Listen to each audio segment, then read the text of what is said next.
Today, we are cracking open a case file on a rumor that could totally redefine the future of Matt Reeves' Gotham City. So, there's a rumor swirling around that a huge Hollywood star, known for his unbelievable intensity, is being linked to The Batman Part 2. But the real mystery here isn't if he's joining the cast, it's who he's going to be playing. So let's dive in and see what clues we can piece together. Okay, first things first. Every good detective starts with the initial tip, right? So let's take a hard look at the piece of info that kicked off this whole investigation. So here's the chatter making the rounds. Oscar Isaac, the guy who's been incredible in everything from Moon Knight to Poe Dameron, is supposedly in talks for a major villain role opposite Robert Pattinson's Batman. I mean, can you just imagine that showdown? The intensity would be off the charts. Okay, but let's pump the brakes for just a second. We have got to be crystal clear about where this is coming from. This is not an official press release from the studio. It's not a leak from the set. This comes from a journalist, Jeff Snyder, which means we have to treat it like a really compelling clue, something to analyze, but not something that's set in stone. But look, this isn't just wishful thinking from fans online. There are some real reasons why this rumor is catching fire. For one, reports suggest Isaac was actually in the running for a role in the first movie, but they just couldn't make a deal. On top of that, word on the street is he's done with his Marvel role, which, opens up his schedule quite a bit. And most importantly, this is an actor who craves these complex, meaty, dramatic roles, which is a perfect fit for Matt Reeves' universe. With production for Part 2 getting ready to kick off, the timing for this kind of news, it just feels right. So, let's say the rumor is true. Who would he play? Well, we've got a few names in our lineup, but honestly, all the evidence seems to be pointing to one main suspect.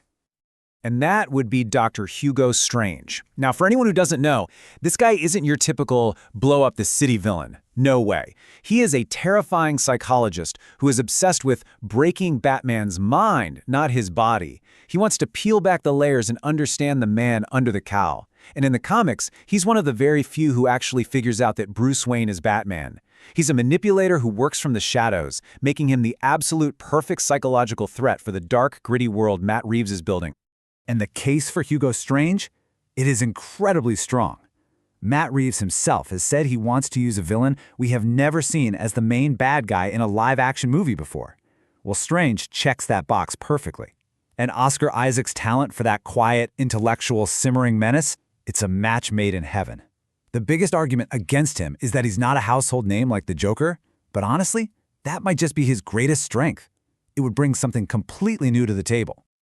But hey, a good detective always looks at all the angles. Hugo Strange might be our lead suspect, but the investigation has definitely turned up a couple of other major persons of interest, and each of them would bring a totally different kind of threat to Gotham. On one side, you've got Hush. This is a villain that would make the fight deeply personal. I mean, think about it. After the Riddler's citywide attack, having a villain who targets Bruce Wayne himself would be a brilliant change of pace.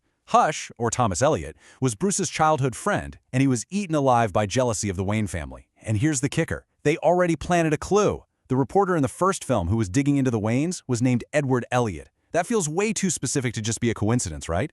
Then, of course, there's the iconic Two-Face. Most folks think we'd first meet him as Harvey Dent, Gotham's heroic White Knight district attorney. His story is all about the city's corruption and the fall of hope, a theme that fits this Gotham like a glove. His tragic turn into Two-Face would probably be saved for a later movie, giving it that epic, long-form crime saga feel. So, while they're both great options, you can see the groundwork for Hush has already been laid. That's why the likelihood of him being the main villain for Part 2 is considered a lot higher, because of that clue we already have. His whole story of jealousy and revenge just connects so perfectly with the first film's themes of trauma and family secrets. He's a really strong contender to pick up where the Riddler left off. But what if we're all thinking too small? What if this isn't about just one movie? There's another theory, a much bigger one, that this casting news is actually a clue to the master plan for the entire trilogy. This is where it gets really interesting. This long game theory suggests that Oscar Isaac would show up in Part 2 in a smaller role, maybe a respected politician or a philanthropist. Then, maybe in a post-credit scene, we'd find out he's the leader of the Court of Owls, this shadowy secret society that's been pulling Gotham strings for centuries. Imagine that. He'd be revealed as the ultimate mastermind, the big bad of the entire trilogy. That would be an incredible payoff.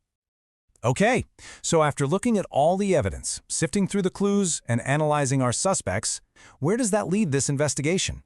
Well, our investigation suggests that Hugo Strange really seems like the perfect custom fit for both the actor and the director's vision. But you can't deny how compelling the cases are for the other suspects. Hush would give us a deeply personal battle for Bruce Wayne. The Court of Owls would give us a conspiracy of epic proportions. And, we can't completely rule out him playing a pre-transformation Harvey Dent either. So the case file is still open, all the evidence is on the board, and the suspects are all lined up. But here's the key takeaway. No matter which way they go, bringing in an actor of Oscar Isaac's caliber means the future of Gotham is going to be dark, it's going to be complex, and it is going to be absolutely thrilling. So now the final question is for you, the jury. Who do you think is really pulling the strings?